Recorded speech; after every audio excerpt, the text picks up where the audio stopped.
Avant de commencer, n'hésitez pas à vous abonner à la chaîne et d'être courtois dans les commentaires.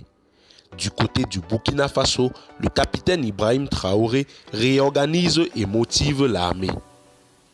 En effet, le capitaine Ibrahim Traoré a signé plusieurs décrets réorganisant les forces armées nationales. Le Burkina comprend désormais 6 régions militaires pour l'armée de terre, 2 régions aériennes pour l'armée de l'air, 6 régions de gendarmerie et 6 groupements de forces selon un décret présidentiel signé le 14 novembre 2022 par le capitaine Traoré. Cette disposition abroge de fait celle de 1994 portant organisation du territoire national en zone de défense et en région militaire. Un autre décret crée 6 bataillons d'intervention rapide. Basés à Ouagadougou, ils peuvent être déployés sur l'ensemble du territoire national en fonction des nécessités opérationnelles, précise la note officielle consultée par APA.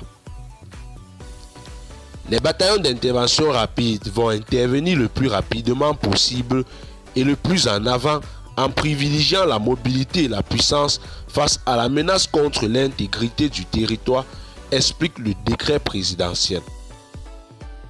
Le capitaine Ibrahim Traoré ajoute que ces bataillons sont mis à la disposition du commandement des opérations du théâtre national, lui-même désormais placé sous l'autorité administrative du chef d'état-major général des armées et du commandement opérationnel du SEMGA adjoint.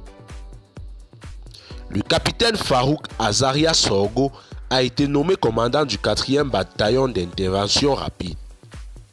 Il est connu pour avoir lu le communiqué lors du coup d'État du 30 septembre 2022 contre le lieutenant-colonel Paul-Henri Damiba.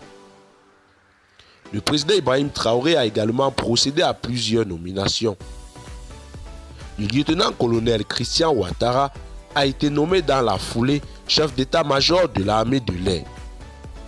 Il remplace le colonel Vincent de Paul Ouedraogo, proche du président déchu Paul-Henri Damiba.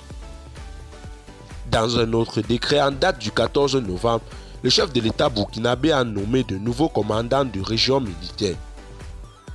Une quarantaine d'officiers d'actifs ont été promus à des grades supérieurs pour compter du 1er octobre 2022. Et bien, chers téléspectateurs, c'est tout pour cette note d'information. Laissez-nous en commentaire vos impressions et à très bientôt pour une nouvelle note d'information.